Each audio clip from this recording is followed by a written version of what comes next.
The evening glass of milk was still warm when Lila Monroe vanished in the new Cypress Creek neighborhood, on the outskirts of Houston, Texas, population over 8,000. The June summer night arrived with a heavy rain that blanketed the streets still cluttered with concrete and the smell of damp earth after the storm. At 9:43 p.m., Lila's neighbor, Mrs. Helen Ward, looked through her kitchen window and saw the 17-year-old girl holding a thin jacket as she stepped out into the backyard.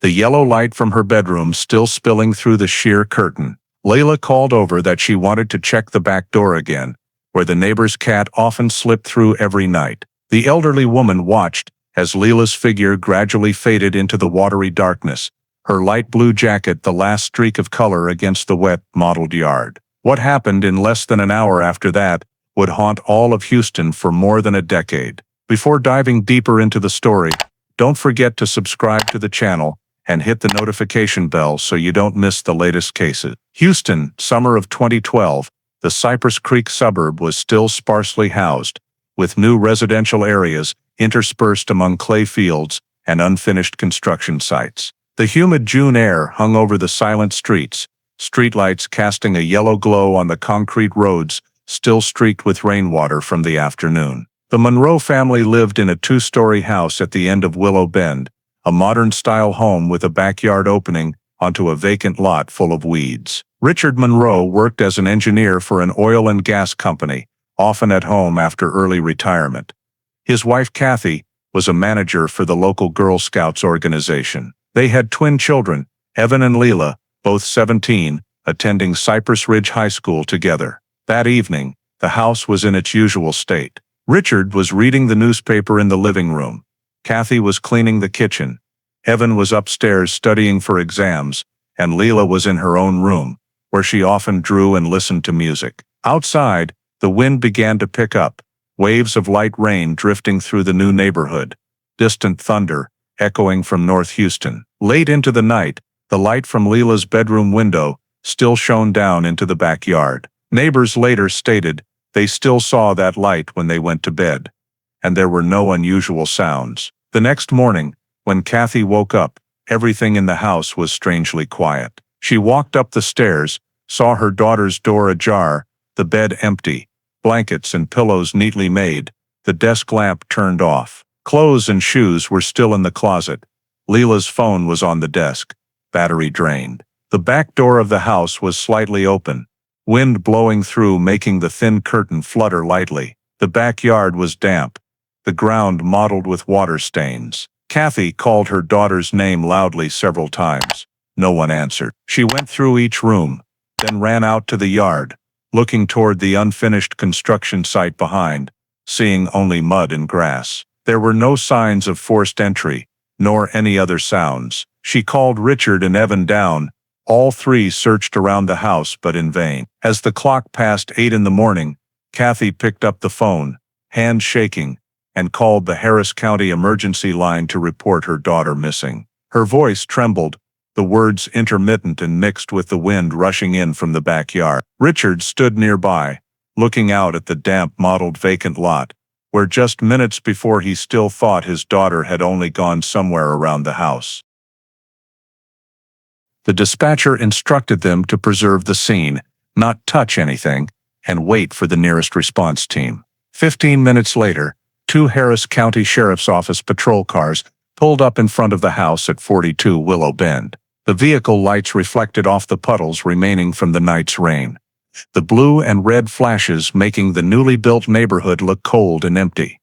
A few neighbors stepped out, standing at a distance behind the fence watching. Inside, Kathy and Richard were asked to sit in the living room, Evan still silent on the chair, face tense. The officers conducted a preliminary check, front door locked, windows closed, furniture in the house intact, back door slightly open, hinges undamaged, lock intact, porch floor damp, mud streaks on the steps. One officer took measurements and photographed the area before the water stains dried completely. In Lila's room, the bed was neatly made, closet half open, desk tidy, phone out of battery placed neatly next to a sketchbook. No signs of struggle, nothing broken. After completing the initial documentation, the team contacted Command Center to dispatch additional forensic technicians to process the scene. By 9 a.m., the area around the house was cordoned off with police tape, restricting access. The forensic team mapped the ground floor layout, positions of all exits, windows, and hallways. They collected mud samples from the back porch, pooled water on the floor, and wear marks on the wood near the door. One technician noted straight slide marks, possibly a heavy object dragged through. The back door was sealed, the lock removed for lab examination. Meanwhile, the civilian team proceeded to gather Lila's personal information, identification documents, school records, identification photos, friends' contact addresses, social media accounts. Hospital and detention center checks in the surrounding area were conducted that same morning, no matching names found. Richard stated that his daughter had no habit of going far, no conflicts at home, and had been in her room the previous evening. Kathy confirmed Lila had no health or psychological issues. Evan vaguely remembered hearing some noise during the night, but couldn't specify what it was. The statements were recorded and entered into the temporary file, noted as inconsistent regarding the time of hearing unusual sounds. When the forensic team finished, a preliminary report was drafted on site. House intact, no signs of forced entry, no evidence yet indicating criminal activity, but circumstances of disappearance inconsistent with voluntary departure. Police decided to classify the case as missing teenager with suspicious factors. Per procedure, the scene must be secured continuously for at least 24 hours, and the case handed over to the county's Criminal Investigation Unit for further evaluation. By afternoon, the house was sealed with tape,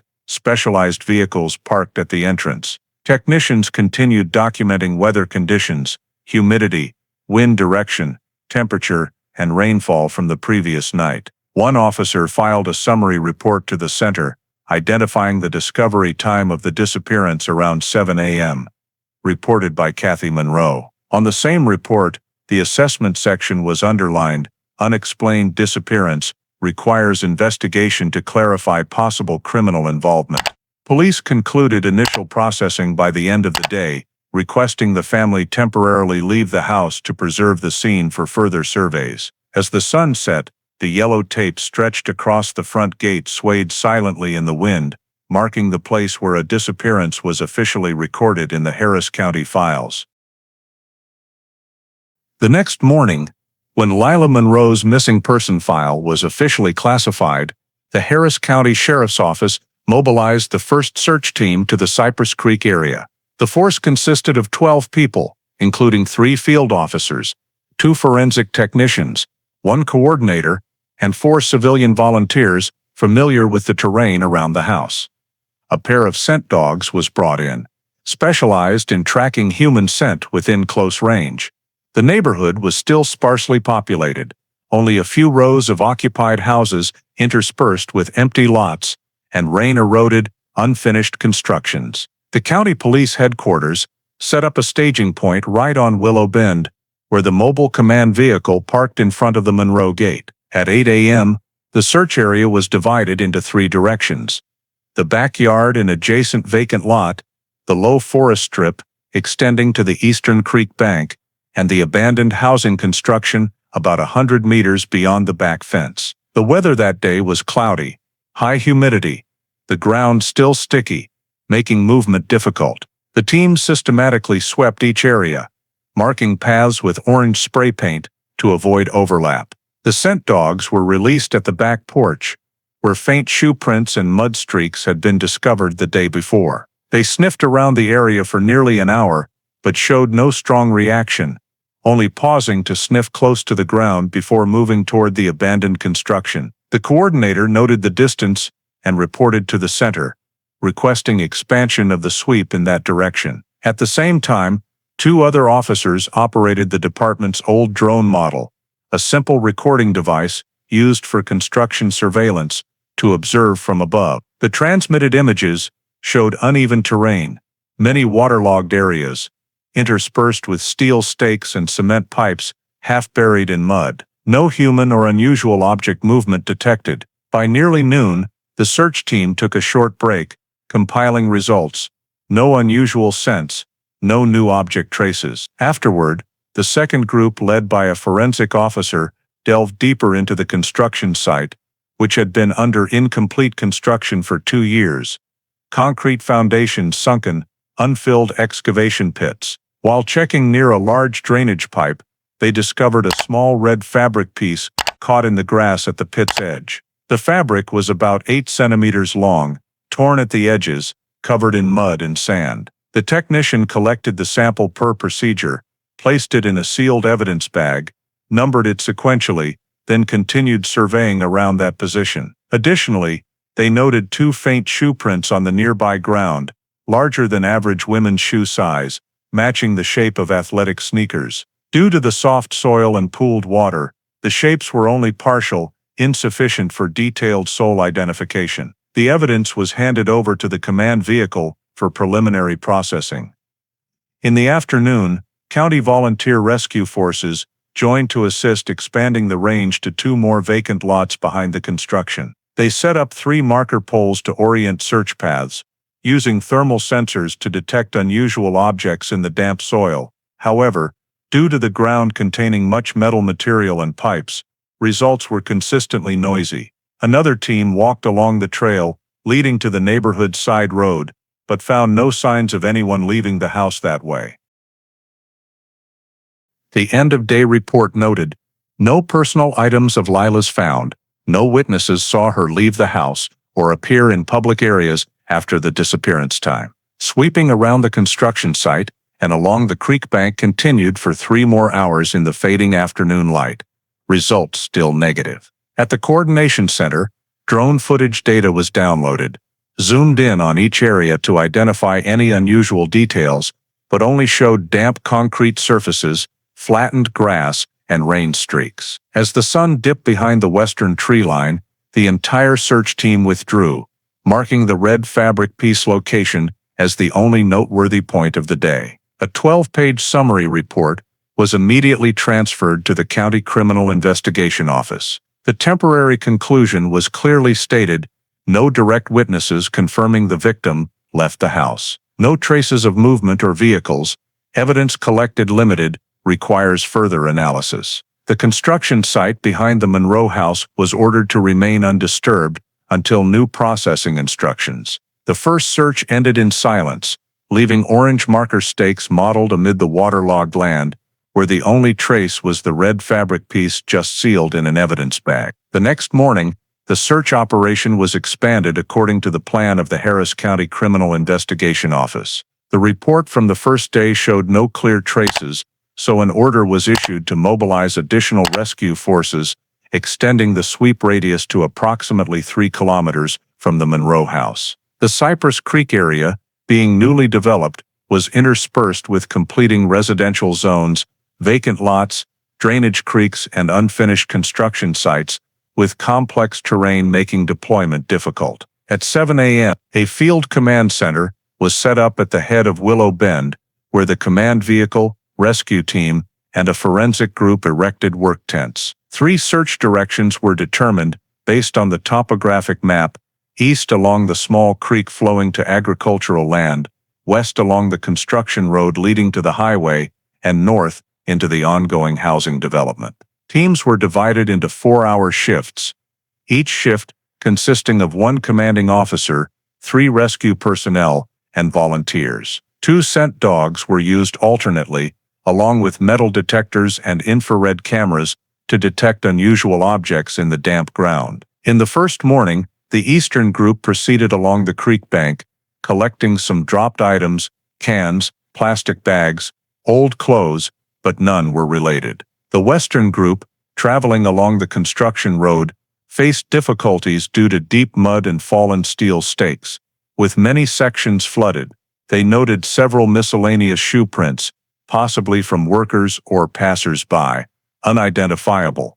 The northern area was checked using imaging drones, but only showed empty surfaces. By noon, the entire 3-kilometer radius around the Monroe house was marked with directional stakes, with no additional traces of Lila Monroe or personal items found. At the same time, The information collection team canvassed surrounding homes. They visited every household within a 500-meter radius, inquiring about anyone seen moving or hearing unusual sounds on the night Lila disappeared. Most residents were new movers with little interaction, and no one confirmed seeing the girl. One household at the street corner reported having a security camera mounted at the front door.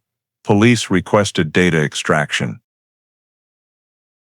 Upon review, the footage from that night only showed streaks of light and blurry vehicle movement, with no identifiable people or specific details. Two other houses provided similar data: blurry images, light reflections due to rain, no detected people or vehicles stopping. The summary report noted, no direct witnesses saw the victim leave the house. Camera images insufficient for identification. Meanwhile, the technical team downloaded drone imagery from the previous day to compare with satellite maps, identifying low-lying water areas or locations likely to retain objects.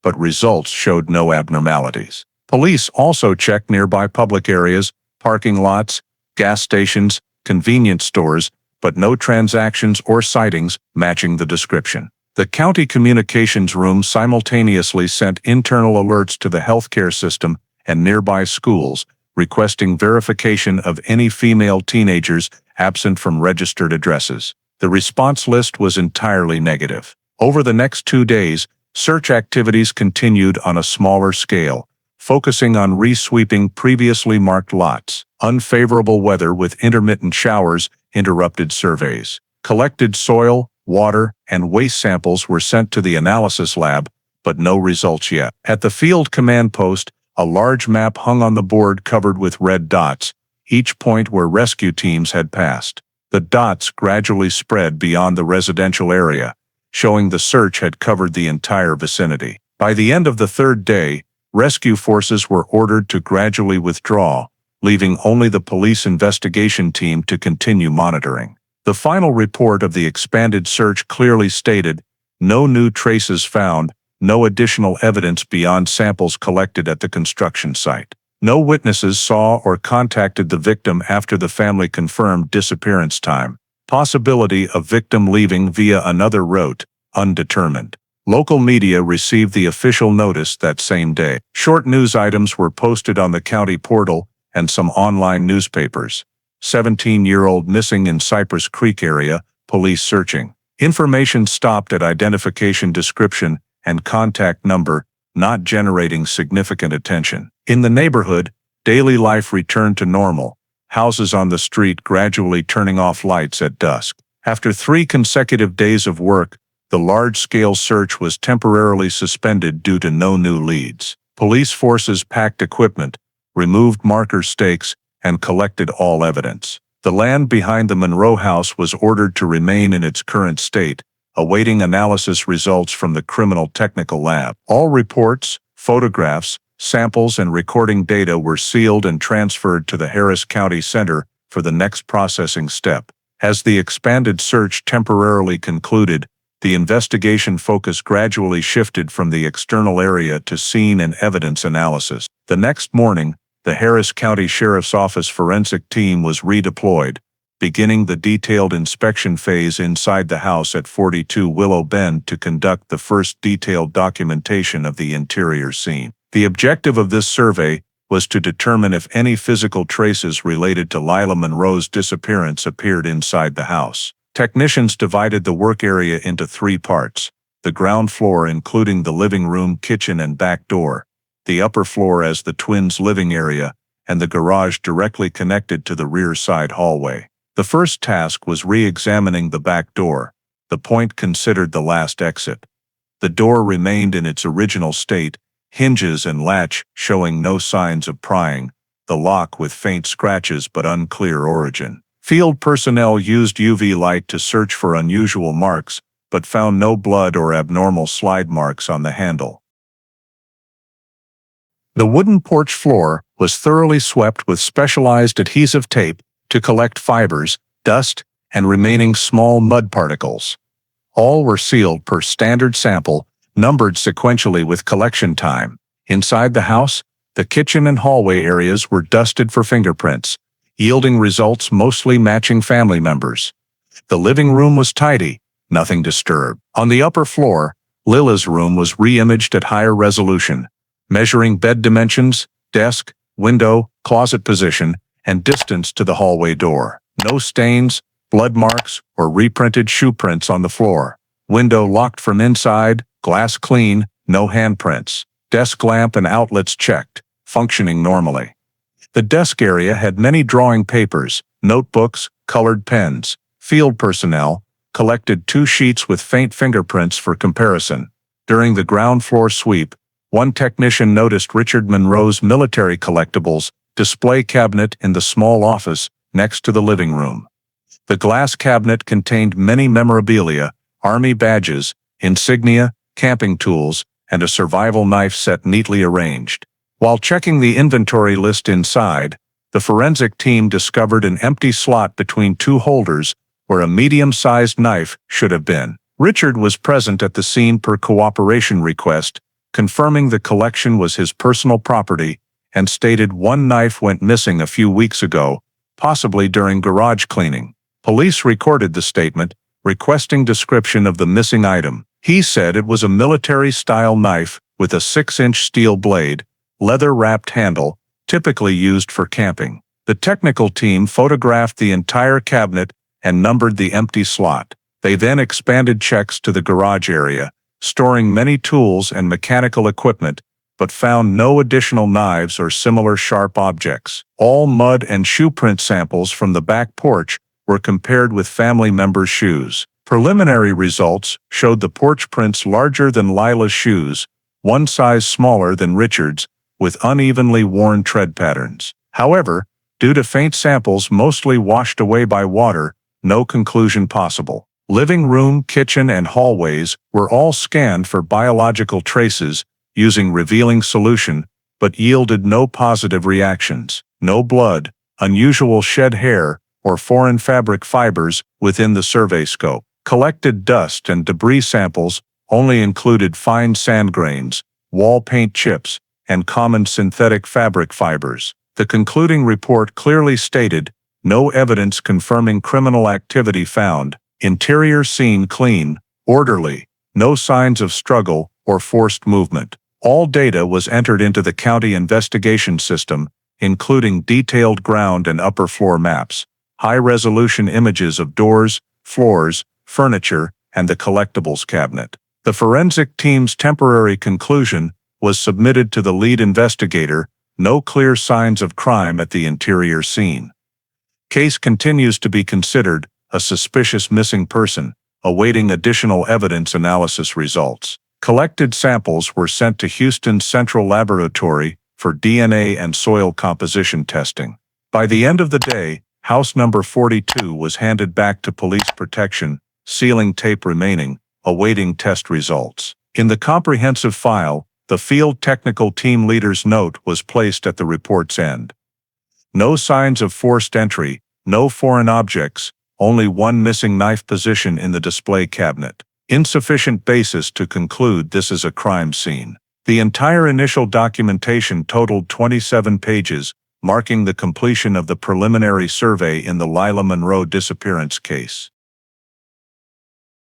3 days after the forensic team completed the initial scene report, the Lila Monroe missing person file was transferred to the Harris County Criminal Investigation Office for further processing. ***. The agency decided to assign the case to Detective Laura Vega, who had over 10 years of experience in missing persons and family crime cases. She received all the documents, including scene photographs, forensic reports, preliminary statements, and the evidence inventory.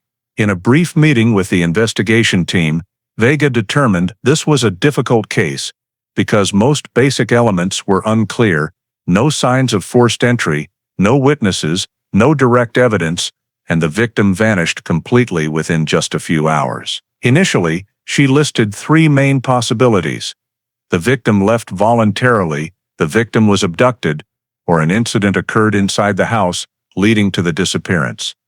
To rule out each possibility, Vega reviewed Lila's personal records. The 17-year-old was a senior at Cypress Ridge High School, with good academic performance, no criminal record, and no history of depression or psychological instability. School information confirmed Lila rarely participated in social activities, but was sociable and had no conflicts with classmates. The family described their daughter as private, spending most of her time at home. These details made the runaway possibility less plausible. Vega requested access to Lila's electronic device data. The phone had been seized by police from the bedroom, but was out of battery and needed charging for extraction. Technicians recovered data showing the last call from Lila's phone was made 2 days before the disappearance. A brief exchange with a classmate about homework. Messages, emails, and social media accounts showed no new activity in the 3 preceding days. No appointments, travel plans, or exchanges suggesting intent to leave. The personal computer contained many sketch files and study documents, with no anonymous letters, strange messages, or unusual access to non-academic websites. Online behavior analysis concluded no evidence the victim was preparing to leave or contacting strangers. The abduction possibility was also considered but lacked specific grounds. Vega checked security camera data collected from neighboring homes. The footage was blurry, unable to identify human or vehicle movement at the disappearance time. Area patrol teams confirmed no reports of suspicious activity that night, no sounds or resident complaints. The back door was open, but showed no pry marks. Faint shoe prints on the porch were insufficient for comparison. Local police affirmed that Cypress Creek had internal security at the time, with no recorded incidents or strangers entering/exiting. Vega gradually ruled out a random abduction due to lack of forced entry signs, lack of witnesses, and geographical circumstances making such an act hard to go undetected. The third possibility, an incident inside the house, was assessed as the least informed but most noteworthy. The main basis was the open back door, wear marks on the wooden floor, and the missing knife from Richard Monroe's collectibles cabinet. However, all were still isolated details, not indicating criminal behavior. In a meeting with the unit commander, Vega presented the 3 directions along with her personal assessment. If there is no evidence of voluntary departure or coercion, the most logical starting point is inside the house itself. Nevertheless, per county procedure, to shift the case from missing to criminal investigation required at least one element clearly showing criminal traces, and the Monroe family scene did not meet that condition. Therefore, the file remained classified as missing with suspicious factors. Not stopping there, Vega continued gathering information from Lila's personal relationships. She visited the school to meet the homeroom teacher, classmates, and the art club manager Lila had joined. Everyone described Lila as quiet, conflict-free, no boyfriend, no issues with teachers. From one classmate's account, Vega learned Lila often drew landscapes around the house, especially liking the abandoned construction site behind. This was noted for cross-referencing with collected evidence. Vega also re-examined papers taken from the desk. One had scribbled words, "Go far for a bit," but without context. Handwriting analysis confirmed it was Lila's writing, though the timing could not be determined. The document was filed, but not considered a sign of preparation to leave. By the weekend, Vega completed an initial assessment report with 42 observation items. The conclusion clearly stated, no evidence of runaway, no signs of abduction. Interior scene clean, no blood or foreign objects detected. She added a private note in her work log. Door opened from inside. Slide marks on floor. Knife missing from cabinet. Incident inside the house cannot be ruled out. The report was submitted to unit leadership with a recommendation to continue monitoring the file under special status. However, due to lack of definitive criminal grounds, the request to open a criminal investigation was not approved. The Lila Monroe file remained missing teenager with suspicious factors, and the case moved to the phase awaiting evidence analysis results from Houston's Central Laboratory. 3 days after completing the initial assessment report, Detective Laura Vega began the formal interrogation phase of the remaining Monroe family members. The purpose was to clarify timelines, daily behaviors, and each person's status on the night of the disappearance. The interrogations were conducted separately at the Harris County Criminal Investigation Office, with full audio and video recording per procedure. The first person questioned was Evan Monroe, Lila's twin brother. Evan arrived at headquarters with his mother, appearing exhausted after days of stress. According to his statement assembly, he went to bed around 11 p.m. the previous night. When asked if he heard any noise or abnormality during the night, Evan replied he felt like hearing a door or light object falling downstairs, but was unsure of the time, estimating near dawn. He said he thought it was the cat or wind hitting the door, so he didn't leave his room. Vega asked further about the relationship between Evan and Lila. He affirmed they were close. No arguments, same school, habitually helped each other with homework. When asked the last time he spoke to his sister, Evan replied the previous evening, when Lila was drawing in her room, and only said briefly, "Good night." Evan's entire statement was recorded and signed for confirmation. The report noted the declarant was cooperative, no signs of evasion, but the described time and sound were unspecific, hard to verify. The second person interrogated was Richard Monroe. He was summoned that afternoon. According to his statement, he went to bed early around 10 p.m. due to needing to wake early for work from home the next morning. Vega asked if he remembered any noise or unusual light. Richard replied he heard nothing and didn't leave bed until his wife woke him the next morning. When asked about the missing knife in the collectibles cabinet, he repeated the explanation given to police at the scene, possibly misplaced during garage cleaning, unrelated to the disappearance. Vega requested more detailed description of the knife's structure, military type with serrated blade, brown leather handle, for comparison with the ongoing catalog search. He confirmed it was a gift from an old colleague, no longer in its box, and no one in the house was allowed to touch it.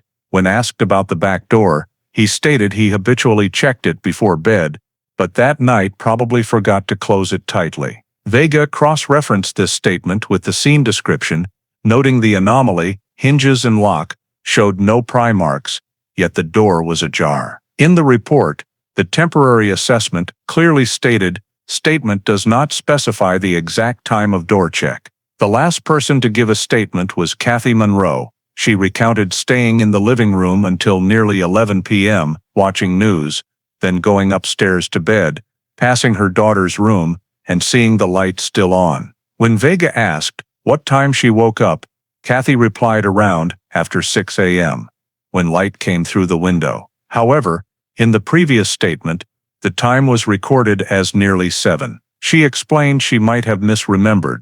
Vega noted this discrepancy because it overlapped with the time Evan claimed to hear noise. When asked about the family atmosphere before the incident, Kathy said everything was normal, no conflicts. The three statements were evaluated separately, but Vega noticed inconsistencies in the times family members were awake at night and in the morning. She requested the technical department compare fingerprints collected from the back door with family records. Results showed the prints fully matched Richard Monroe's samples, no foreign prints detected. When informed of the results, Richard said he was not surprised, since he was the last to check the door. Vega noted, need to redetermine the time he checked the door to match with Evan's heard noise time. Additionally, the report stated that in Lila's room, only her own and her mother's fingerprints were present, none from Richard or outsiders. Further analysis of the faint porch shoe prints still lacked sufficient information for comparison with family shoes. Vega completed the interrogation session summary with a note. 3 statements inconsistent on sleep and wake times, no explanation for open door. Fingerprints on back door belong to Richard Monroe. No direct evidence of criminal activity, but information does not rule out an incident inside the house. All audio data and reports were entered into the case file, marking the end of the first internal interrogation phase in the investigation. Immediately after completing the Monroe family interrogation round, Detective Laura Vega received the first forensic report from the Houston Central Examination Lab on evidence collected during searches and scene checks. The report was 13 pages long, compiling DNA test results, material analysis, and trace comparisons. The red fabric piece found at the abandoned construction site behind the Monroe house was identified as the most valuable evidence. Microscopic analysis showed the material was cotton blended with synthetic fibers, commonly used in women's light jackets. The fabric surface had many mud and sand patches, along with dark streaks, suspected to be dried blood. Hematological reaction positive, confirming human blood traces. After DNA extraction, the results matched completely with the DNA sample from Lila Monroe's toothbrush provided by the family. No mixed DNA from others in the sample. Biological match probability reached 99.98%, sufficient to conclude the blood on the fabric belonged to Lila. The supplementary report stated no epithelial cells, hair, or foreign fabric fibers attached. The fabric was torn from the outer edge. No stitching, indicating it was ripped from the main garment. Preliminary conclusion: this piece belonged to the victim's clothing, likely torn during movement or scraping against a hard object. Concurrently, the Criminal Technical Lab also sent results on the faint shoe prints collected from the back porch. The prints were partial, only the toe and outer sole edge remaining. Through ratio comparison, the size was estimated equivalent to U.S. men's size 9, at least 3 units larger than Lila's shoe size. The tread pattern did not match any of Lila's shoes submitted by the family to investigators. Vega requested comparison with Richard and Evan's shoes. Results showed geometric similarity between the print and Richard's shoes, at only 60% insufficient for conclusion, while Evan's soles were completely different. The report concluded the shoe print belonged to the adult male group, insufficient information to identify the specific owner. Accompanying mud and soil samples were cross-referenced with the construction site stratigraphy, showing matching mineral composition and pH, confirming the fabric fell at that location rather than being moved from elsewhere. Beyond the 2 main pieces of evidence, fiber samples from the wooden floor, hallway dust, and stair debris contained no foreign DNA. No biological traces or other organic objects besides the Monroe family members' DNA. The report supplement stated all samples were processed using Raman spectroscopy and scanning electron microscopy, but still no foreign particles, paint, or unusual friction marks detected. The forensic lab added that no drag or friction marks were found along the porch floor, meaning if someone moved a heavy object or another person through there, traces were completely erased by rain and pooled water. When Vega received the results, she spent the entire afternoon rereading the full report, comparing with statements and scene diagrams. The red fabric confirmed Lila's blood presence at the construction site, but showed no appearance of any other person. The shoe print did not match the victim, but also lacked characteristics to prove it belonged to anyone in the house. Vega temporarily concluded that the physical data only reflected consequences, not revealing the cause or disappearance process. In a brief internal meeting with the investigation team leader, she presented the results as follows. Existing evidence only identified the victim's last known location, insufficient basis to confirm criminal activity or a clear investigation direction. Vega's temporary report sent to the county office had a summary section. Fabric recovered at the construction site contains victim Lila Monroe's DNA. No foreign DNA detected.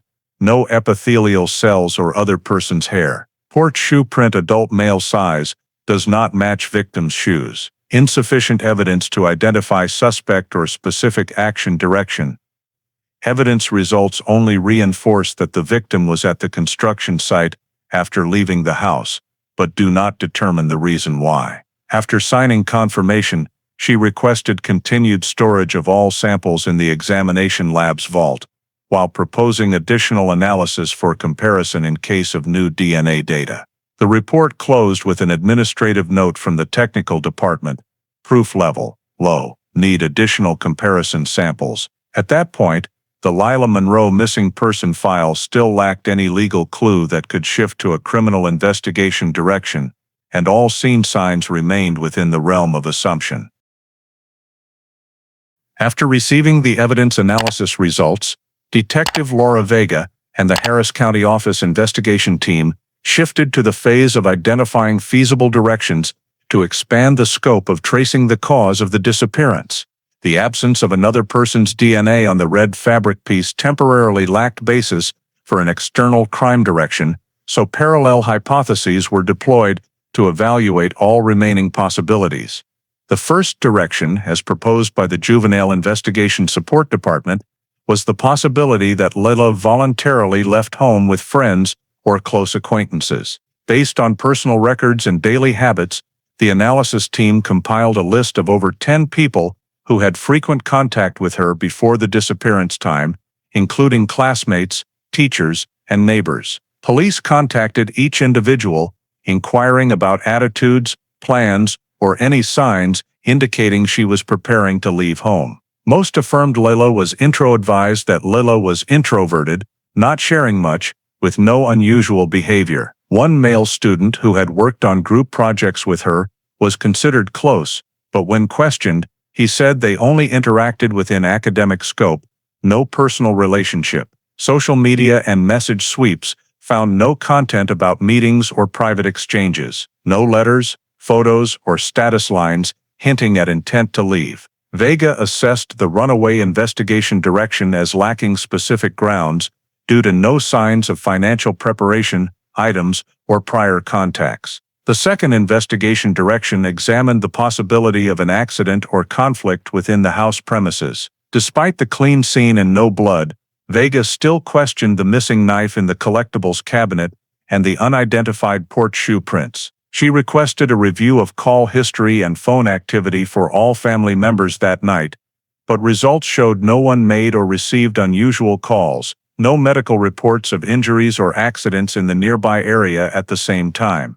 The accident hypothesis was considered weak due to lack of supporting evidence. However, the family conflict hypothesis was noted for follow-up, as family members' statements still had minor discrepancies in wake-up and door-check times. Vega spent many days reviewing Lila's personal diaries collected from the room, consisting of 3 sketchbooks and short notes. The last pages only had a few lines related to school, no mention of family conflicts. Data in the laptop and desktop was fully recovered, no deleted files or confidential documents. Saved drawings were all academic content or landscapes around the house area. Concurrently, Vega proposed the technical department access financial data to check Lila's transactions. The bank report showed her personal account had only a small balance, no transactions, withdrawals, or payments since 3 days before the disappearance time.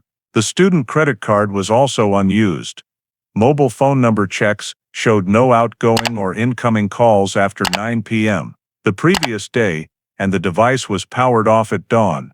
The carrier confirmed no mobile network login signals at any location afterward. Emails and other online accounts were inactive from June 14, matching the family-reported disappearance date. Social media and online photo service location analysis indicated the last login originated from the Monroe home address. No signs of new access via accounts, devices, or different IP addresses. All results reinforced the assessment that after the disappearance time, no one used Lila's identity or accounts. Vega summarized the parallel investigation directions. First direction, voluntary departure, lacked evidence of plans, means, or contacts.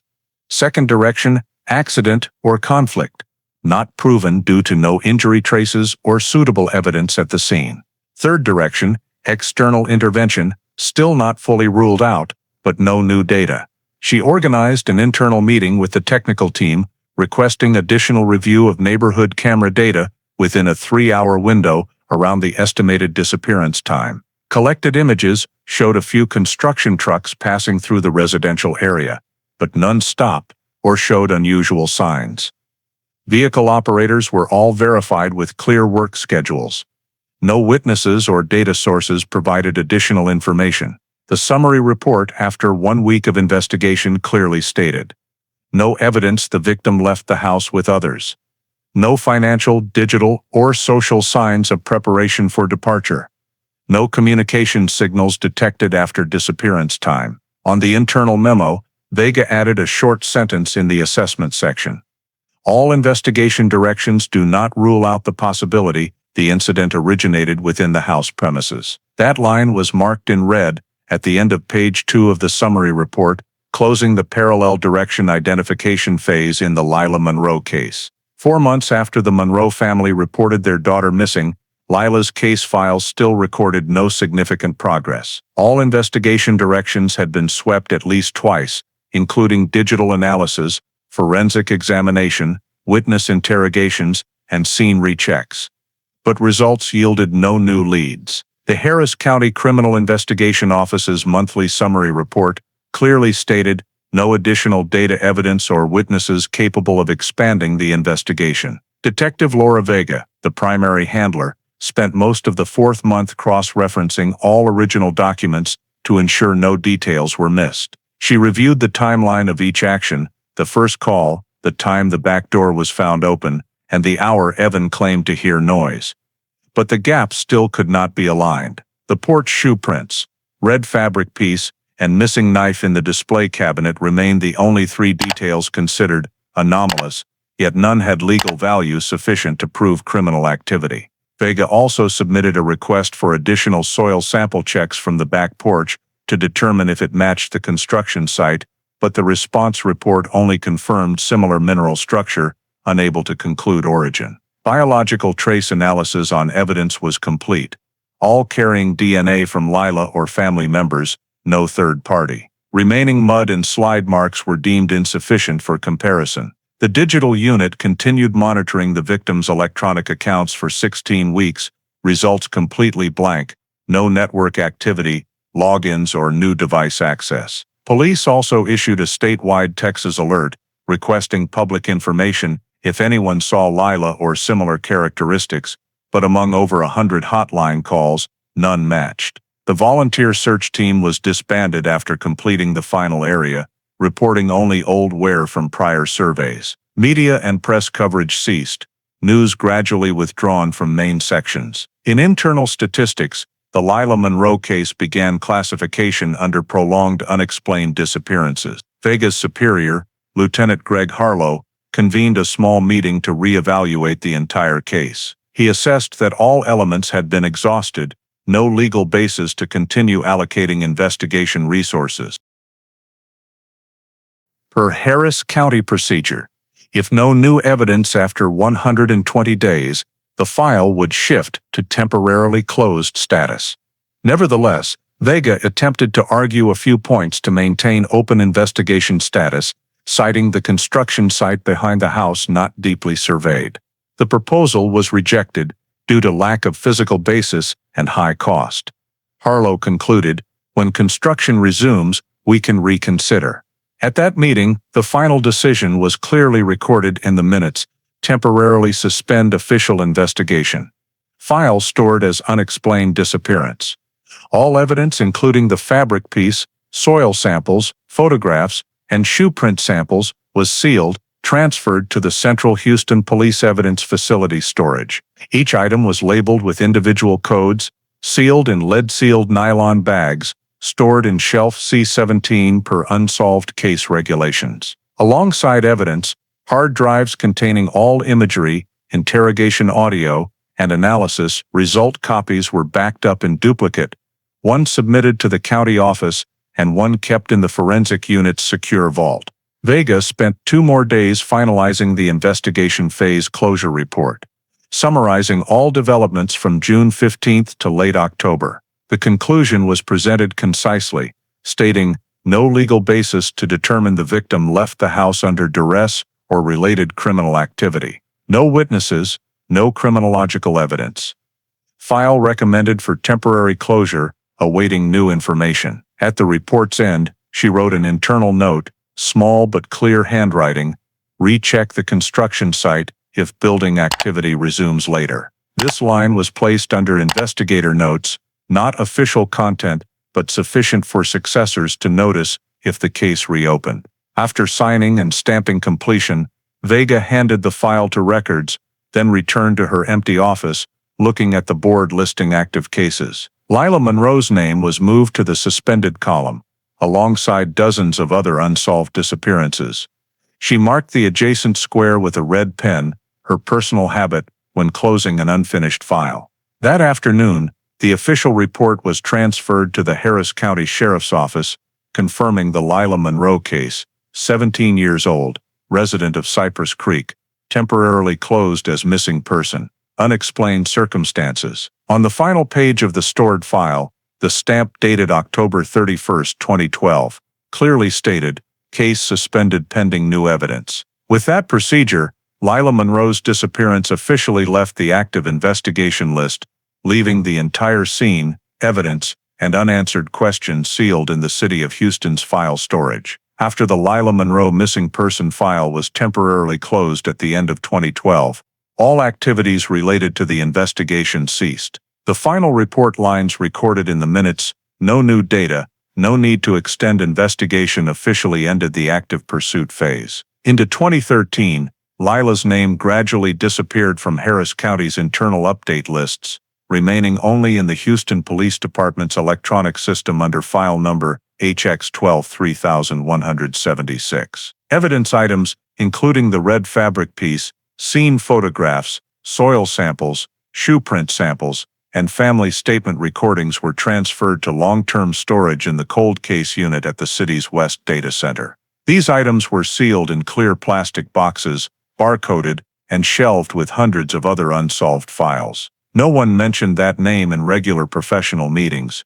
In the unit's 2014 statistical log, the case appeared only under missing teenager, undetermined cause, without notes. On the Monroe family side, after receiving the temporary closure notice from police, they gradually arranged to leave the Cypress Creek house. Richard sold house number 42 in mid-2013, moving to Tomball, about 40 kilometers away. Kathy took extended leave from work, then moved with her son to live near her parents in the southern suburbs. The old house was transferred to a young couple, no one in the neighborhood mentioning the old incident beyond a few fragmented stories. The abandoned construction behind the Monroe house also halted due to the company's bankruptcy, becoming a wasteland. Rainy seasons passed, grass overgrew, all traces of the previous search erased. By 2015, the neighborhood management completed the adjacent house rows, but the back vacant lot remained untouched, unnoticed. In subsequent years, new missing persons files continuously added, pushing the Lila Monroe case further back in the catalog. During cold case unit inventories, the file was quickly scanned only to confirm evidence and digital data intact, then reshelved. Time marks on packaging gradually yellowed, ink faded. New investigators knew the case only through statistical lists, no one opening details. Detective Laura Vega, the former primary handler, continued at the Criminal Investigation Office for a few more years. She shifted to teaching at the Police Academy on missing persons investigation skills while assisting cases in nearby areas. When asked about the Monroe file in a 2018 internal meeting, she replied briefly that the case no longer has expansion potential. At the end of 2020, Vega officially retired to take a specialist advisor position at the Houston Forensic Institute, focusing on physical evidence analysis. From then, she was no longer involved with Lila's case. 10 years passed, old milestones in the file became numbers in the statistical system: one unexplained disappearance, no reinvestigation, no new evidence. The last data line recorded an update in January 2023, confirming the file still stored in the cold case unit, status awaiting new information. In the city of Houston, hundreds of similar cases lay in the same category, quietly lined in long metal cabinets where time dusted each code. In one corner of the unit, the Lila Monroe file card remained clipped in a thick document stack, the cover still bearing a faint red pen mark. The line Laura Vega wrote in 2012, "Recheck the construction site if building activity resumes later." The entire case documentation remained intact, but no one opened it in the following decade, and the name Lila Monroe gradually existed only as a cold file among hundreds of other Houston disappearances. In early 2024, the Houston Police Department launched the AI Cold Case Program, a program analyzing cold cases using artificial intelligence, implemented in collaboration between the city's forensic department and Rice University. The project was funded by the Texas Criminal Research Grant, aiming to apply advanced biological data processing technology to re-examine unsolved cases from 1995 to 2015. The program's goal was to use mixture DNA separation algorithms and trace analysis to detect biological samples that old technology could not decode. Hundreds of files were selected based on criteria, evidence still preserved in original condition, not yet analyzed with new technology, and with data recovery potential. In the first screening list, file HX12-3176, the disappearance of Lila Monroe, appeared in position 47. According to the inventory record, the case's evidence remained intact in storage, including the red fabric piece, soil samples, and original electronic files. The AI software used a three-dimensional biological mixture analysis platform, capable of separating cell layers and identifying DNA from multiple sources in the same sample. When the system automatically scanned the red fabric piece sealed since 2012, the software recorded signs of multiple overlapping biological sequences. This was an indicator that DNA from multiple people might exist in the same sample, something old methods could not detect due to sensitivity limits in separation techniques at the time. The Houston Forensic Department's preliminary report clearly stated sample number C17, case HX12-3176, likely contains a biological mixture not fully separated. Recommend expanded analysis using AI deconvolution tool. The initial results drew the technical team's attention, as nearly 60% of rescanned samples lacked sufficient data, while the Monroe case sample achieved high usability. Recovering information from evidence stored over 12 years was considered a surprise. The Project Coordination Office sent the list of viable signal files to police department leadership.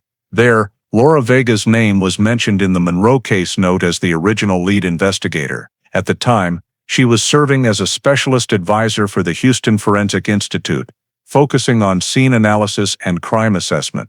The project steering committee decided to invite her for support due to her familiarity with the case context and experience handling old evidence. In late March 2024, Vega received the official invitation letter. She had left direct investigation work nearly 4 years earlier, but still held contract expert status with the forensic unit. Upon reading Monroe Lila in the letter's title, she immediately recalled the case closed over a decade ago, a file where she had written the final note about the construction site behind the house. On April 2nd, Vega arrived at the Houston Forensic Department headquarters on Travis Street, where the project had set up its processing center. In the introductory meeting, the technical team presented the workflow. All old DNA samples were rescanned by the AI system to determine if they contained more than one biological source. If so, the program would proceed with deep learning algorithm layer separation, reconstructing distinct sequences. The research team leader explained that this technology could detect DNA fragments previously erased or blended, particularly useful for small or time-degraded evidence. Vega was assigned to cross-reference technical results with the original scene context. She reviewed the 2012 file copies, old photographs, house diagrams, and initial forensic reports. Everything was so familiar it left her silent. In the electronic documents, the line disappearance, no criminal evidence, still stood clear in the conclusion. However, the red fabric showing an additional strange biological sequence opened the possibility that prior data had missed something. The project's automated processing system required about 12 hours to complete each analysis round, with the separation and sequence reconstruction phase taking the majority. At 86% progress, the server displayed a notification, detected mixed DNA profile, secondary contributor present. The preliminary report was immediately sent to the lab director, with a recommendation for confirmatory testing using standard kits. Per procedure, if the second source could be clearly separated, the system would generate 2 distinct DNA profiles, coded as M1 and M2. This required manual verification to ensure no technical noise. Vega read the technical note and noted the match level between the new sample and the 2012 sample reached 97%, meaning the secondary DNA truly existed in the evidence, not due to equipment error. She drafted an internal report to the project board, proposing additional comparison with stored family member DNA from the old file. The task force's brief meeting concluded, Case HX 12-3176 needs to be placed in the expanded analysis category, due to evidence with an unidentified biological source. This was the official step, marking the reactivation of the Lila Monroe file after over 12 years of being forgotten. In the priority case list, the Monroe name was tagged with a blue symbol, the type used for files with the highest evidence recovery potential. The file cards were removed from storage, rescanned, and saved into the AI cold case system's new database. For Vega, the invitation to return was not just a professional task, but a rare opportunity to confront a case she had been forced to halt. Seeing her old note on the worn cover, she understood that technology could now open a door humans once could not. The cold case program officially marked the first milestone in reviving Houston's long cold cases, and Lila Monroe became one of the first files brought back to the analysis table after over a decade of silence. The detailed analysis results of the AI cold case program were released in early May 2024, after more than 3 weeks of data processing and internal confirmation. The Houston Central Laboratory reported that the system had successfully separated the biological mixture in sample number C17, the red fabric piece collected at the construction site behind the Monroe house. Using automated sequence separation algorithms, the software clearly identified 2 distinct DNA samples, one sequence fully matching Lila Monroe's DNA profile, and another sequence coded M2, of male origin with close genetic kinship. The report clearly stated, sequence M2 exhibits genetic characteristics corresponding to a father-child or full sibling first-degree relationship. This was a significant result, as for the first time in over 12 years, the case evidence showed the biological presence of a second person. To confirm accuracy, the entire process was repeated 3 times with independent equipment to rule out noise. All 3 runs yielded the same result.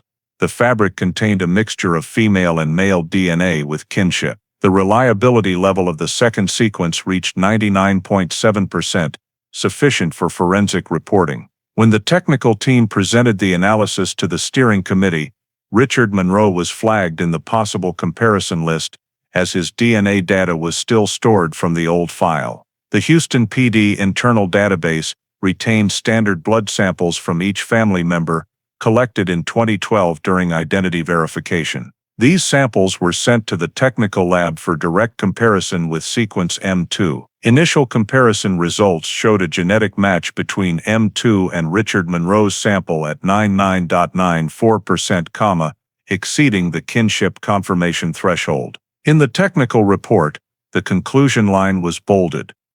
DNA M2 fully matches the sample of Richard Monroe, biological father of the victim. To ensure objectivity, the entire analysis file was transferred to the Texas Department of Public Safety Forensic Science Division, the state forensic agency in Austin, for independent confirmation. The state lab used the original sample but a separate testing procedure. The report sent back to Houston 2 weeks later confirmed unchanged results. The red fabric contained a mixture of Lila and Richard Monroe's DNA, with no traces of another person's biology. Forensic experts noted that Richard's DNA appeared in trace amounts, mainly concentrated at the fabric's edge, interspersed with slowed epithelial cells, indicating direct contact by hand or physical impact within a short time frame. The forensic department also ruled out contamination during storage, as the sealed bag showed no discrepancies. The sample was stored under standard conditions and had never been opened from 2012 until the AI project rescanned it. The consolidated forensic report, over 60 pages thick, was sent to the Houston Police Department in late June. In the results summary section, the interpretation item clearly stated, the presence of DNA belonging to Richard Monroe on evidence directly related to the time the object contacted the victim. does not rule out contact occurring before, during, or after blood formation. This conclusion line forced the investigation team to re-examine the entire 2012 scenario. Upon receiving the results, Detective Laura Vega, who was participating in the project as an advisor, read the report in a small meeting room at the Houston Forensic Institute. She sat silent for a long time before the 99.94% match figure. In her memory, Vega still clearly recalled the image of the knife collectibles cabinet in the Monroe living room, and Richard's repeated statement that one knife went missing while cleaning. At the time, no one suspected because there were no criminological traces. Now, Richard's DNA appearing on evidence stained with Lila's blood created a direct biological link the old file never had. That same day, Vega organized an emergency meeting with the project coordination team leader and the police department's legal representative. She presented that the new discovery provided sufficient basis to recommend officially reopening the investigation file under Texas Regulation Section 48.12 on handling cold cases with new biological evidence. Her recommendation report was 6 pages long, summarizing key points. 1. Sample C17 confirmed to have 2 DNA sources, the second belonging to a person with kinship to the victim. 2. Comparison with 2012 stored database, the sample fully matches Richard Monroe's DNA. 3. No signs of noise or sample contamination during storage. 4. Texas State Laboratory independently confirmed results, ensuring legality. At the end of the recommendation, Vega added a personal assessment section. The newly discovered biological evidence opens a direction to re-examine the final interaction between the victim and her biological father. Though criminal activity cannot yet be determined, the timing and evidence location require full re-investigation of the case context. The recommendation was sent to the Houston PD Cold Case Unit and the Harris County Prosecutor's Office on June 30, 2024. In the internal meeting minutes shortly afterward, the Cold Case Unit leader signed initial approval, allowing consideration to restart preliminary investigation. The red fabric piece along with the DNA file was transferred to the reopened category in the evidence storage. For the first time since 2012, Lila Monroe's name officially left the cold case list and returned to the Houston Police Department's active board, marking a significant turning point in the journey to uncover the truth. In August 2024, less than 2 months after the Lila Monroe file was shifted to re-investigation status, the Houston Police Department received an unexpected notice from the City Planning Department. A construction company expanding the Cypress Creek residential area, the very neighborhood where the Monroe family once lived, discovered a strange object in the old concrete layer of the abandoned site behind house number 42 Willow Bend. According to the construction team's scene report, when the foundation drill contacted the deep section about 1 meter down, the bit snagged on a hard metal object. Workers paused, manually dug through the concrete debris, and saw a rusted steel blade protruding. They thought it might be scrap or old construction tools, but upon closer clearing, one worker found a small bone fragment wedged between cement blocks. The entire area was immediately sealed off, and Harris County Police were notified. Upon receiving the news, Detective Laura Vega immediately requested a full construction halt and dispatched the forensic team. She and the field technicians arrived at the site that same afternoon. The discovery location was exactly the central part of the site abandoned since 2012. The spot noted in the old report where the red fabric piece was found. The scene was cordoned into a 20 square meter area, protection tents erected, temporarily sealed as suspected criminal excavation. The forensic team began peeling back layers of soil and concrete. After nearly 3 hours, they found a nearly intact military knife, heavily rusted but still identifiable with a brown leather handle and serrated steel blade. About 20 centimeters from the knife, the sunken soil revealed a long bone segment and several small human-shaped fragments. Vega ordered an immediate stop to manual digging, switching to standard forensic excavation methods. By the next day, the entire area was fully enclosed with white tarps. Forensic personnel began work under police and cold case unit representative supervision. Bone fragments were carefully extracted, sequentially numbered, and positioned according to a three-dimensional diagram. Of the 23 fragments collected, most were leg bones, ribs, and a shattered skull portion. Some fragments still had gray-black soil attached, indicating burial with the gravel-mixed concrete layer. Within a 1.5-meter radius, they collected additional small items: a metal button, 2 synthetic fabric pieces, and a curved plastic piece believed to be from the knife handle. All evidence was sealed and transferred to the Houston Forensic Department.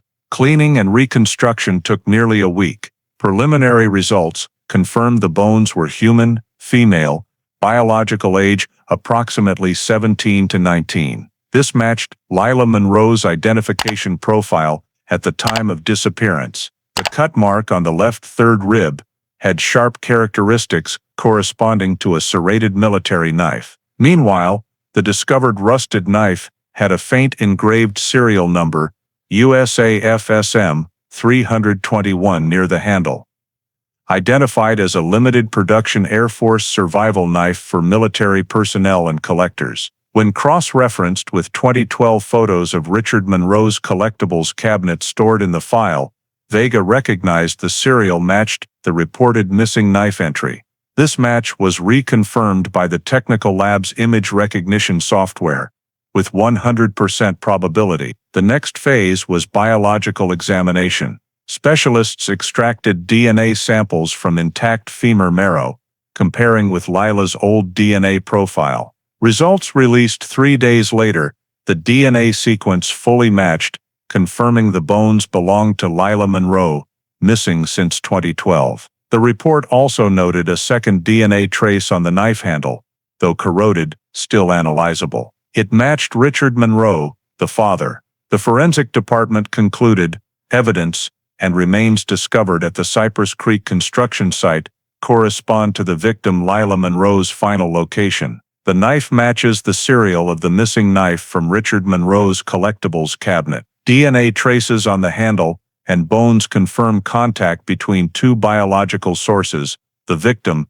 and biological father. This is an intentional concealment scene. The report was sent directly to the Cold Case Unit and Harris County Prosecutor's Office to initiate criminological confirmation procedures. In the Houston Police Department's emergency meeting on August 18, forensic investigation and prosecution heads signed the document, Crime Scene Confirmed, Lila Monroe Case. The electronic file note changed status from missing person to homicide investigation. After 12 years, the once abandoned land behind the Monroe house became the new investigation focal point. All evidence, knife, bones, fabric, soil, was resealed under new code HX 240818 and transferred to the Special Evidence Vault for restarted criminal cases. Vega, who witnessed the entire excavation, stood silently before the now empty lot, with only technician footprints in the deep pit. She recalled the line she wrote in the 2012 report, "Recheck the construction site if building activity resumes later." 12 years later, that note had finally become reality.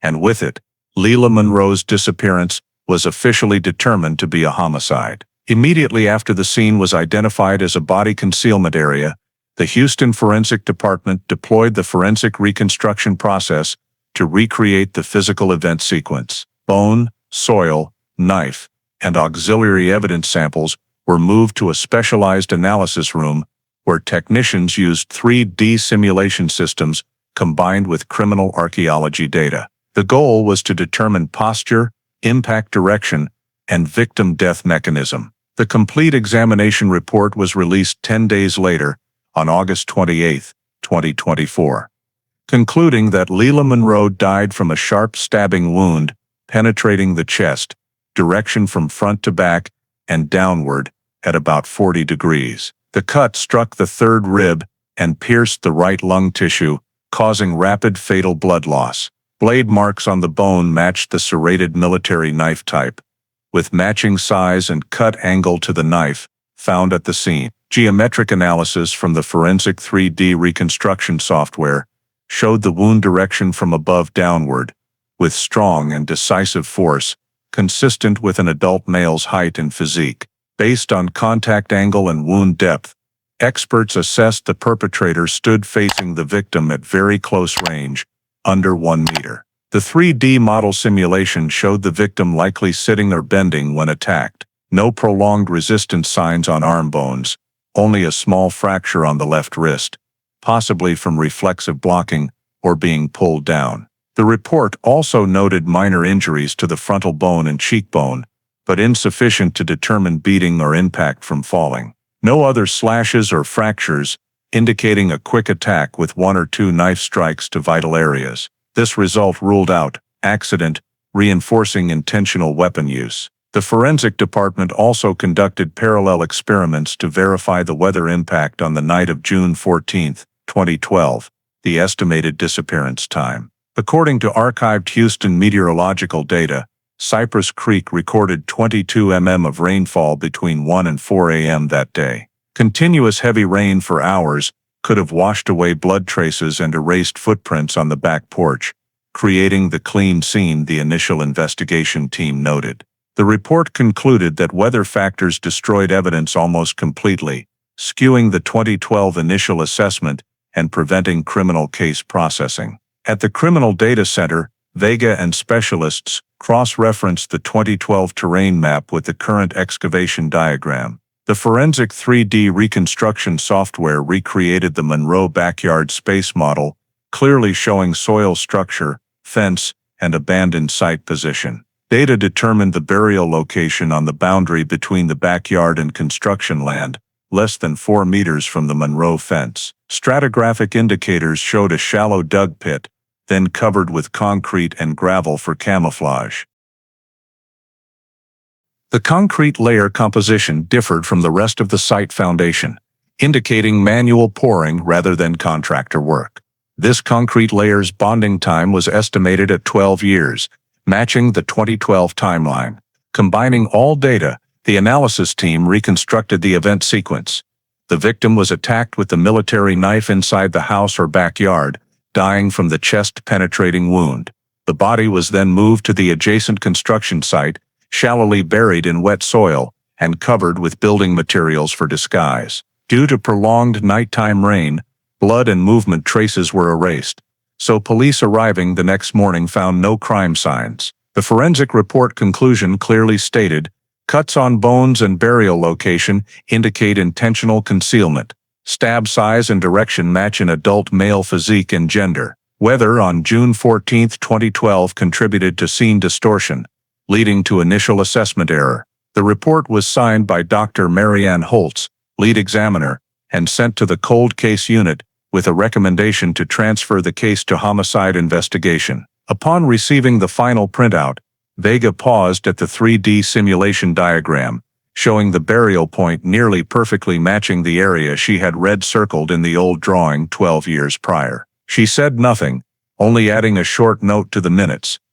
Reconstruction results confirm the construction site within the Monroe household's control range, original scene highly likely the backyard. That note became the final part in the over 180-page file, closing the forensic examination phase and marking the turning point as the case officially shifted to criminological investigation, with clear physical basis for Lila Monroe's cause of death. After the forensic and scene reconstruction results were released, the Houston Police Department officially upgraded the Lila Monroe case from reinvestigation to homicide with physical evidence. The Cold Case Unit Task Force was assigned to coordinate with the Criminal Technical Department to collect all old evidence related to the Monroe family. House number 42, Willow Bend, now changed hands 3 times, was researched under a special warrant issued by the Harris County Court on September 4, 2024. The goal was to search for any items possibly retaining DNA,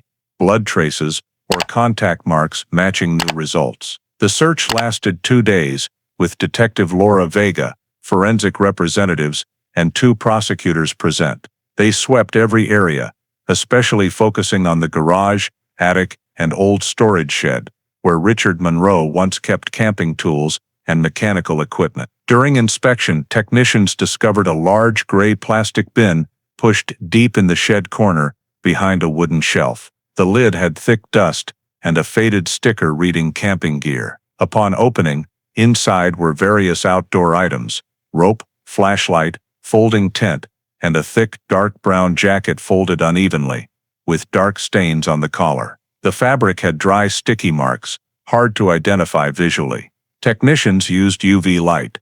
The dark stains glowed with a characteristic dried blood reaction. The entire jacket was sealed on site, coded as new evidence HX2400910A, and sent directly to the Central Forensic Lab for analysis. DNA test results were released 3 days later. Chemical reactions confirmed the dark stains were human blood, containing 2 distinct biological sequences.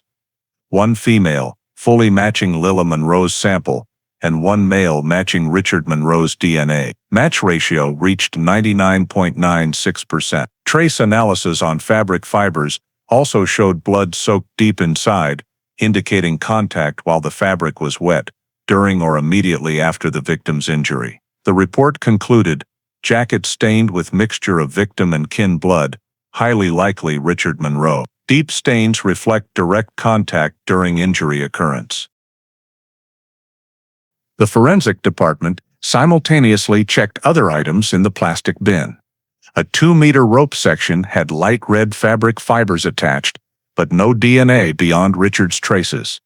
Flashlight, folding knife, and water bottle were clean, only bearing owner fingerprints. Nevertheless, the jacket alone became the most important physical evidence since case revival. In the summary file, the forensic team noted, jacket matches type Richard wore in family photo from May 2012. This was confirmed when Vega recompared old photos she had saved in the initial investigation file.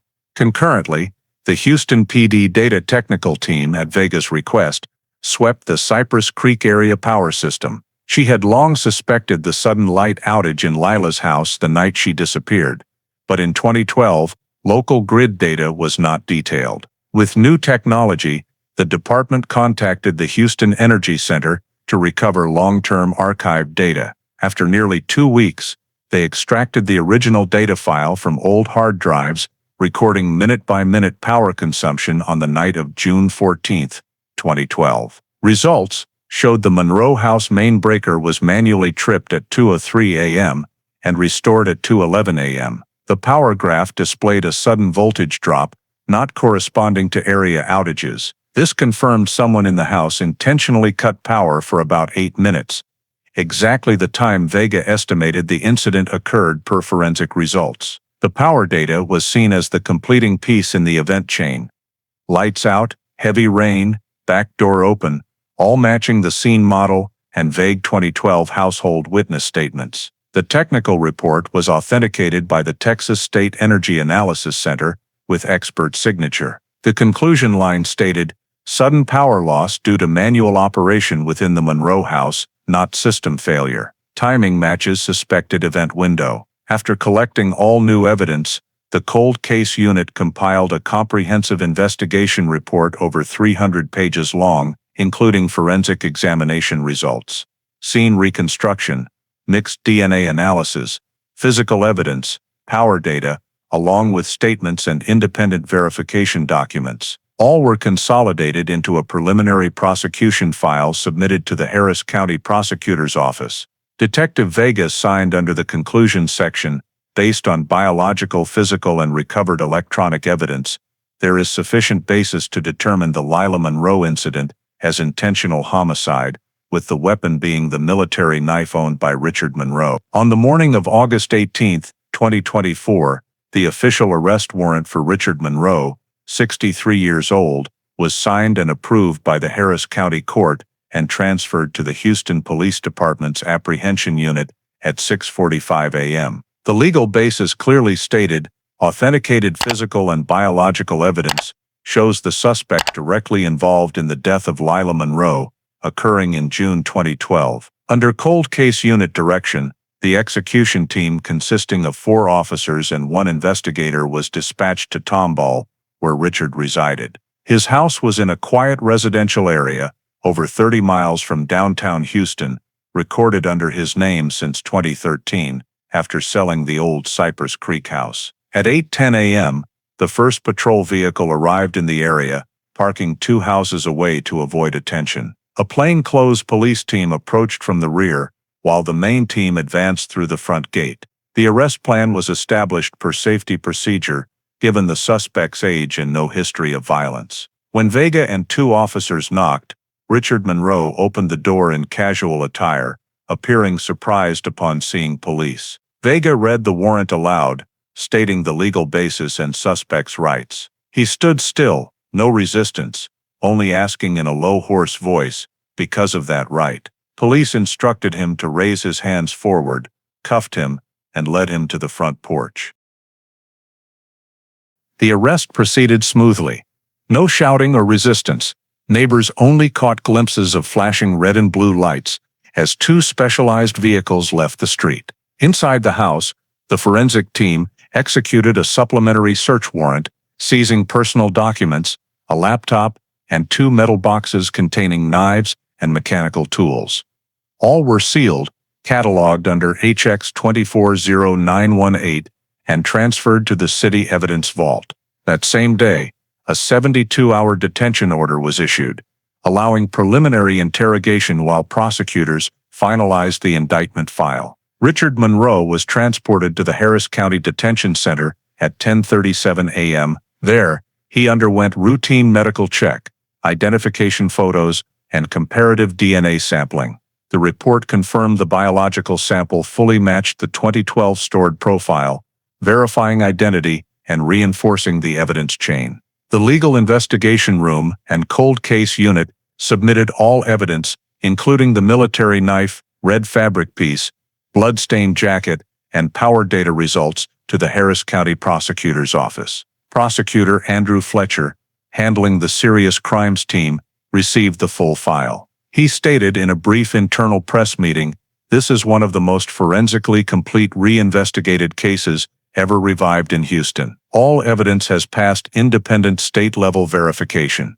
The 286-page preliminary indictment summary detailed the evidence chain: Richard Monroe's DNA, appearing on the red fabric and knife handle, mixed blood stains on the jacket containing both father and daughter samples, bone cuts and stab force, consistent with an adult male physique, power data proving manual breaker trip at the estimated incident time. Additionally, the body burial location on the backyard boundary area under the Monroe family's legal control at the time. Upon receiving official information, Vega and Prosecutor Fletcher attended a meeting with Houston Police Department leadership. Their report presented that prosecution conditions were complete: physical evidence, indirect witnesses, technical data, and suspects' initial statements sufficient to form charging basis. The file was evaluated as meeting Texas comprehensive evidence standards for intentional homicide.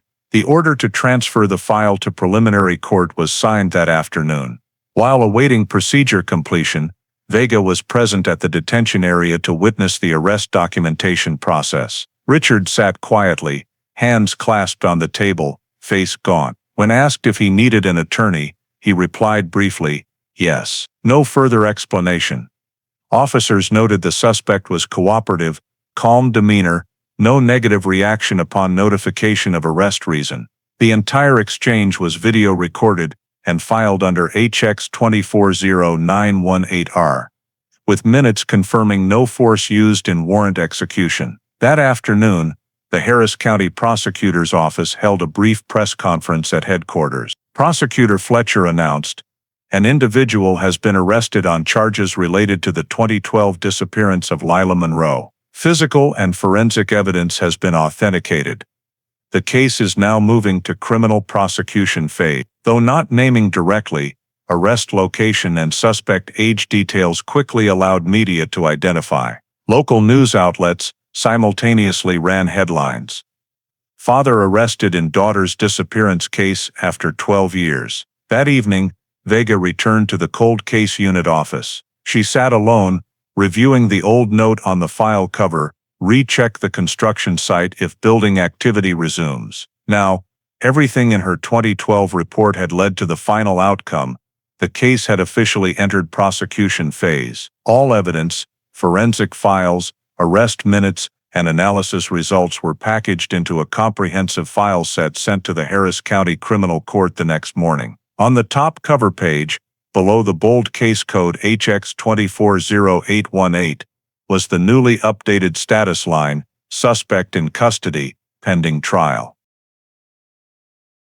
2 days after arrest, Richard Monroe was transferred to the Harris County Sheriff's Office interrogation room for official statement taking. The interrogation occurred on the morning of August 20, 2024, in a standard soundproof room with Detective Laura Vega, Prosecutor's Office Representative Andrew Fletcher, an appointed attorney, and a recording technician present. Before starting, Vega reread all legal rights under Texas regulations, confirming he understood and agreed to cooperate. Richard nodded, voice hoarse. "I'll say what I remember." On the table, the investigation team laid out key evidence items: the rusted military knife, blood-stained jacket, printed DNA result copies, and marked power data report. Vega began with a direct question. "Do you recognize these items?" Richard looked at the knife, eyes flickering briefly, then softly replied, "That's my knife. I said it was lost long ago." Vega continued, "We found it with your daughter's remains at the construction site behind the old Cypress Creek house. Your DNA and Lila's are on both the knife and this jacket. Do you want to explain that?" Richard was silent for nearly a minute, hands clenched, breathing heavy. Finally he said, voice lowering, "I didn't mean to kill her. It wasn't like you think." According to the audio transcript, the statement lasted nearly 4 hours. Richard recounted that on the evening of June 14, 2012, he and son Evan were watching TV in the living room, while his wife went to bed early. Lila was upstairs, playing music softly. Around nearly 2 a.m., he heard noise in the kitchen and went to check. Seeing the back door open, he thought someone forgot to lock it, so he grabbed the military knife. He kept it on the work desk for protection. Returning, he said he saw Lila standing in the backyard, wearing a jacket, holding something shiny. "I called her, but she didn't answer. I thought she was running away. I stepped out and touched her shoulder. She turned too fast, then it was just reflex." He described in panic, pushing hard, and the knife slipping from his hand, embedding in Lila's chest. According to him, that moment was just an accident. Seeing her collapse, he panicked, tried to shake her awake, but blood flowed too fast. "I was scared. I didn't know what to do. The housebreaker was still on. I didn't want anyone to hear noise, so I turned off the power. It was raining. I just wanted to hide it." Richard stated after realizing Lila was dead, he dragged the body inside, used his jacket to wrap it, then carried it to the adjacent abandoned construction site, where there was a shallow foundation pit, not yet concreted. He admitted temporarily burying the body, then returning home, wiping the porch floor with rainwater, then washing the knife and tossing it into the pit. "I thought the rain would erase everything," he said, eyes downcast. Prosecutor Fletcher asked him to confirm details. "Were you aware you caused injury leading to your daughter's death?" Richard nodded slowly. "Yes, but I didn't intend it. I couldn't control it then." Vega pressed, "Why didn't you call police or emergency?" He replied, "I knew I'd be charged. I was afraid my wife and son would lose everything." When asked why he stayed silent for 12 years, he only said, "I thought the matter was buried with time." In the second interrogation phase, Vega presented 3D scene simulation images and forensic data. When she pointed to the stab diagram, direction from above downward, matching his standing position, Richard only sighed, no denial. His attorney requested a 10-minute break, but Richard voluntarily continued, "No need, I'll say everything." He confirmed he was the one who tripped the breaker, opened the back door, and cleaned the porch before dawn. He denied anyone else involved, affirming Evan and Kathy slept throughout. The entire statement was audio recorded, video captured, and minuted. At the end, Vega reread the summary for Richard to confirm each detail: the knife, jacket, power data, and body concealment location. He signed under the confirmation line, "I have read and understand the full content. This is a voluntary statement, not coerced. The interrogation ended at 1:45 p.m. As police escorted him from the room. Richard quietly said to Vega, "I wish I had called 911 instead of turning off the lights." The 4-hour audio recording and full minutes were backed up into file HX240-818RM. Marking completion of the post-arrest interrogation phase, the Harris County Prosecutor's Office received all data that afternoon as prosecution basis. In the conclusion minutes, Vega's final line was bolded. Suspect admits actions causing injury leading to victim's death and confirms body concealment to evade responsibility. Statement recorded, legally valid per procedure, and stored in the Lila Monroe case file. 3 weeks after the official interrogation, the Lila Monroe case file was transferred from the Sheriff's Office to the Harris County Prosecutor's Office for indictment finalization. Based on Richard Monroe's voluntary statement and the forensic evidence chain, Prosecutor Megan Price, handling the county's serious crimes section, was assigned as lead prosecutor. After reviewing all data, including DNA reports, scene reconstruction results, power data, evidence and statement, Price concluded the case fully met elements constituting 2 criminal charges under Texas law. On September 14, 2024, she officially filed indictment number 24 HC 317 with the Harris County Court, charging Richard Monroe with 2 counts.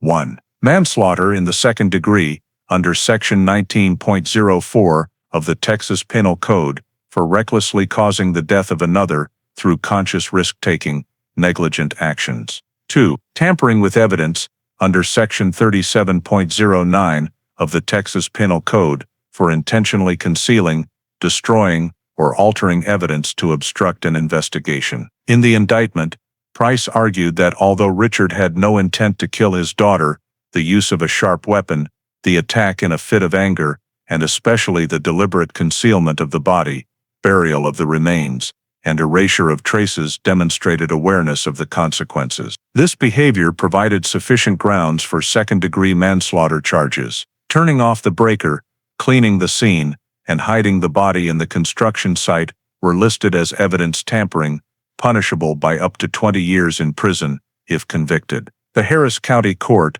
upon receiving the file, assigned Judge Samuel E. Ward to preside. The preliminary trial was scheduled in the court calendar for the first quarter of 2025. Prior to that, Price submitted a request for additional evidence preservation, listing 32 documents including examination results, scene photos, excavation minutes, 3D reconstruction maps, and the full audio recording of the suspect's statement. All were submitted with a motion requesting the court maintain the $250,000 bail, citing the suspect's flight risk and prior intentional concealment of the crime. At the same time, Detective Laura Vega, the lead investigator from the initial phase to the present, completed the final 147-page investigation summary report, submitted to both the prosecutor's office and the Houston Police Department Directors Board. The report detailed the entire process spanning over 12 years from the morning in June 2012,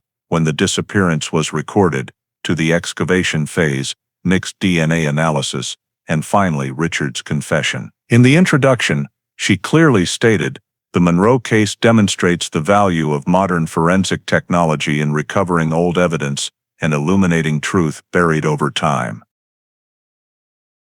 The report's conclusion was presented in a neutral tone, avoiding any speculation.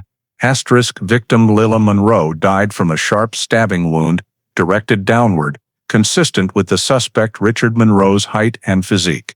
The weapon was the Air Force military knife serial, USA FSM 321, owned by the suspect. Mixed DNA from 2 individuals was found on the red fabric piece, jacket and knife handle. Power data proves the main breaker was manually tripped at the exact time of the incident. The suspect admitted to actions causing injury, leading to death and concealing the body to evade responsibility. The report ended with a personal note. Justice is not bound by time, truth may be buried, but it cannot be lost. That line was marked in the cold case unit's internal minutes as a declaration for the entire AI cold case program. During prosecution preparation, Megan Price worked closely with Vega to finalize the evidence file for court submission. The two met multiple times at the prosecutor's office, reviewing every legal detail to ensure all evidence had valid origins. Price paid special attention to the evidence chain continuity, from 2012 collection to 2024 excavation and reanalysis, to prevent any defense claims of sample contamination or fabrication. On September 22, 2024, the full prosecution file was officially sealed and transferred to the Harris County Criminal Court. Accompanied by the notice, the state of Texas charges Richard Monroe with 2 criminal counts, carrying a maximum penalty of 30 years in prison.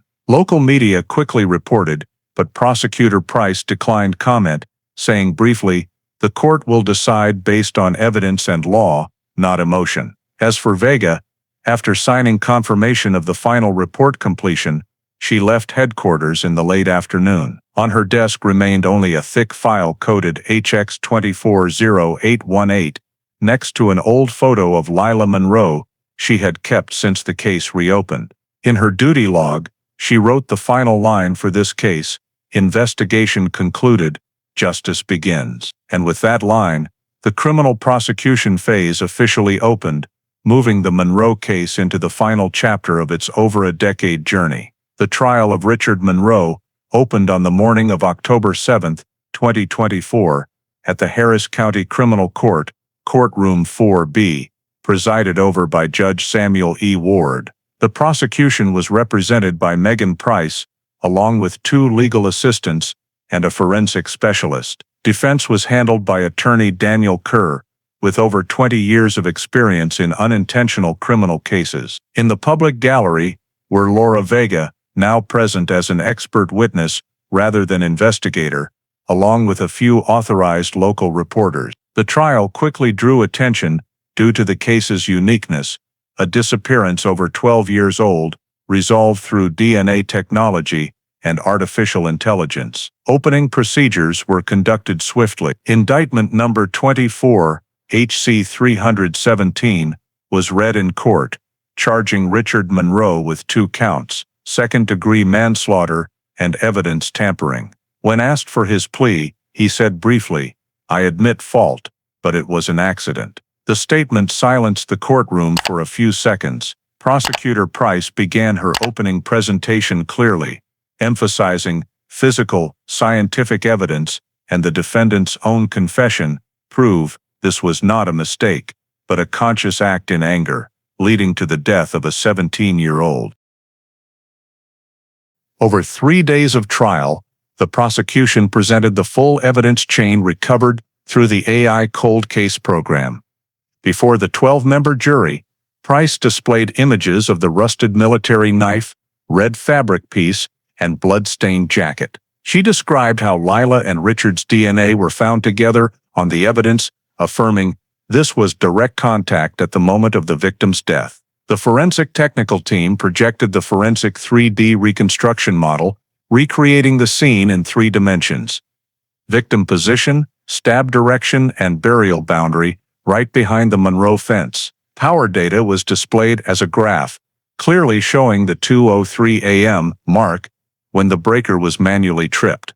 The second expert witness was Dr. Marianne Holtz, lead forensic examiner, explaining the wound mechanism and stab force direction. The 40-degree downward angle corresponds to the perpetrator being at least 25 centimeters taller than the victim. This was intentional action, not accidental collision. This presentation was seen as the pivotal point, helping the prosecution reinforce the reckless but risk-aware charge. Defense attorney Daniel Kerr did not deny physical evidence, but focused on arguing it was a tragic family accident. He described Richard Monroe as a devoted father, former military serviceman, with no prior convictions or history of violence. Kerr argued, he acted in panic, out of control, and has been haunted for 12 years. No motive, no conflict, just a tragic moment. When Richard Monroe took the stand, he spoke in a low voice, sometimes choking up. He reiterated his statement, I just wanted to pull her back inside. She startled and turned. The knife slipped from my hand. I was wrong not to call emergency. I was scared, and I hid. Every night for 12 years, I heard that night's rain. As he spoke, many jury members looked down to take notes, while Vega, in the back row, stared down, expressionless. The trial lasted 6 days with a total of 18 witnesses, including 3 independent experts, confirming the accuracy of mixed DNA technology. Prosecutor Price in her closing argument affirmed, "No one is charged for a single mistake, but for the chain of actions following that mistake, turning off the breaker, cleaning the scene, burying the body, and silence for 12 years. That silence is evidence of conscious evasion." Defense responded, "Silence can also be remorse, not guilt." On the morning of October 15th, the jury entered deliberations after Judge Ward's legal instructions. Discussions lasted over 7 hours. At 5:40 p.m. that day, they returned to the courtroom. Tension filled the air as the clerk read the verdict. Asterisk. On the charge of second-degree manslaughter, guilty. Asterisk. On the charge of evidence tampering, guilty. Judge Ward asked both sides to stand for sentencing. After considering mitigating factors, including the defendant's cooperation, candid confession, and no prior record, along with the case delay due to initial investigation errors, the court decided, asterisk, 18 years imprisonment for second-degree manslaughter, asterisk, 5 years, probation for evidence tampering, to run concurrently with post-imprisonment supervision upon completion of the primary sentence. Total sentence, 18 years imprisonment, eligible for parole consideration, after serving 2/3. Upon hearing the sentence, Richard Monroe showed no reaction, only bowing his head. Prosecutor Price maintained a serious expression, while Vega sat still, hands tightly gripping the closed file. Before adjourning, Judge Ward said slowly, "No sentence can compensate for a human life, but justice must be served, no matter how late." Houston media unanimously reported that evening. Biological father sentenced to 18 years in 12-year Lila Monroe disappearance case. Outside the court, Price briefly told reporters, "There is no victory in a family tragedy, but the truth has finally been confirmed." At the same time, the cold case unit issued an internal release, noting the Monroe file as the first Houston cold case fully resolved using artificial intelligence and mixed DNA technology. As Vega left the courtroom, Houston's sky had darkened, early seasonal raindrops falling sparsely on the courthouse steps. She paused for a moment, looking at the photo of Lila Monroe placed on the evidence table throughout the trial. 12 years earlier, the case began with a nighttime rain and an open door. 12 years later, it ended with a sentence pronounced amid light rain on the porch. The story of the Lila Monroe case is not only a journey of solving crime through technology, but also a profound reminder of responsibility, truth, and faith in justice in today's American society. The 12 years of silence in the Monroe file reflect the reality that no investigation system is perfect, and that technology cannot replace human caution, honesty, and ethics. In the story, a small detail, Detective Laura Vega's note, "Recheck the construction site if building activity resumes later," seemingly insignificant, became the key to uncovering the truth after over a decade. It reminds us that in work, meticulousness and persistence are sometimes more important than speed. The AI cold case program's ability to separate mixed DNA after 12 years shows America is living in an era where science can restore justice. But that justice still requires courageous people to reopen doors thought closed. The collapse of the Monroe family, along with Richard's final sentence, serves as a warning about moments of lost control and the weight of silence. In a modern society where pressure and emotions easily flare, seeking help from psychological counseling, community, or authorities is always better than concealment and fear. This story closes with belated justice, but leaves an open lesson in a nation that believes in law and science like the United States. Truth may be buried, but it never disappears. And every person, Whether investigator, scientist, or ordinary citizen has a responsibility to protect that light through honesty, patience, and faith in justice. Thank you for following to the end of the story, where justice, though arriving late after 12 years, has still found its voice. Please subscribe to the channel to not miss the next crime-solving journeys where science and humanity together bring truth back to light.